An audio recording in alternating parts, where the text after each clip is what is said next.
They say a man's patience can be measured in silence, but silence doesn't last forever. For months, every Tuesday morning, I'd wake up to the same sight, my trash can tipped over, garbage scattered across the driveway like confetti at a party I never wanted. And every week, there she was. Karen. The self-appointed queen of our HOA, clipboard in hand, sunglasses perched on her nose, as if ruling over everyone's property gave her life purpose. Neighbors feared her. Letters, fines, warnings, she controlled it all. And me? I was the quiet one. I'd just pick up the mess, force a smile, and go on with my day. But the thing about being quiet is, people think you'll stay that way forever. Until the day I decided I wouldn't.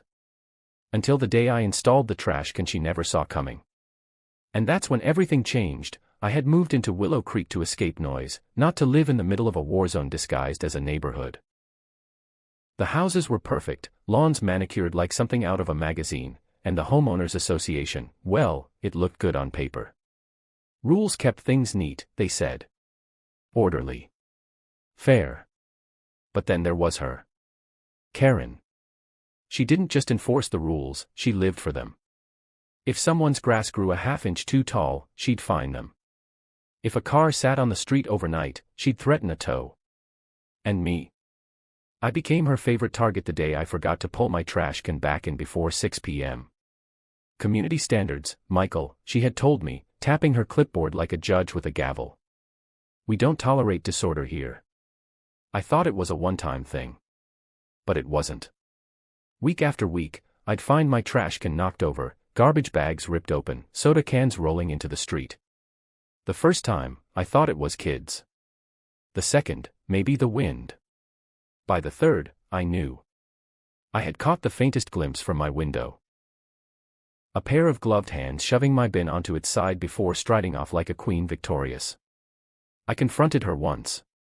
Karen, why are you knocking over my trash can? She had smiled that cold, condescending smile.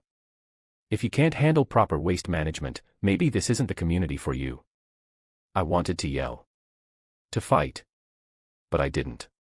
My late wife always told me, pick your battles, Michael. So, I picked up the trash, swallowed my pride, and stayed silent. But then came the night that broke me. It was raining hard, the kind of storm that turns driveways into rivers. I had just buried my father the week before, my heart already heavy with grief.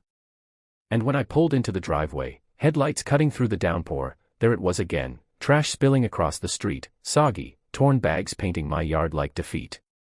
And in the distance, under her umbrella, I saw her. Watching. Smiling. That night, something inside me snapped. If she wanted a war, she would get one. Chapter 2, The Trash Can She Never Saw Coming. The plan came to me slowly, like a storm building. I wasn't going to fight fire with fire. No, I wanted something bigger. Smarter. Something she wouldn't see coming. I spent weeks researching. I read HOA bylaws until my eyes burned. I studied community ordinances, waste disposal rules, and even surveillance laws.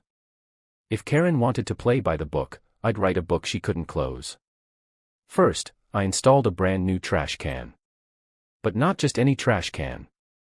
This one was bolted to the ground, reinforced with steel so heavy it would take a small army to push it over. Hidden inside was a motion-triggered camera, disguised within the rim, streaming straight to my laptop. The next Tuesday, I waited. And right on time, she came. Clipboard in hand, heels clicking against the pavement. She looked around, glanced at the street, then made her move, shoving with all her weight. But instead of the can toppling, she stumbled, nearly falling face-first into the wet pavement. And the camera caught everything. But I didn't stop there. Oh no. I submitted the footage, along with the pattern of harassment, the dozens of fines, and testimonies from neighbors too afraid to speak, to the county board that oversaw HOAs. 4 weeks, nothing. Then, one morning, an envelope appeared in every mailbox on the block. The HOA had been dissolved. Karen had been stripped of her authority. And she was fined more than she had ever fined anyone else. Neighbors began knocking on my door, thanking me, some even crying. One older woman whispered, "You gave us our homes back."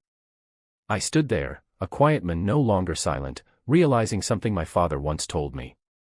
The strongest voice isn't always the loudest, it's the one backed by truth. From that day on, my trash can never moved again. Not by the wind. Not by her. Not by anyone. And every Tuesday, as I wheeled it proudly to the curb, I caught her eyes from across the street. No clipboard. No smile. Just silence. The same silence she once mistook for weakness. Now, it was my victory. Sparkle's final inspiring message. Sometimes, life puts a Karen in your path, not to break you, but to show you just how strong you really are. And when you finally stand, not even the biggest bully can knock you down.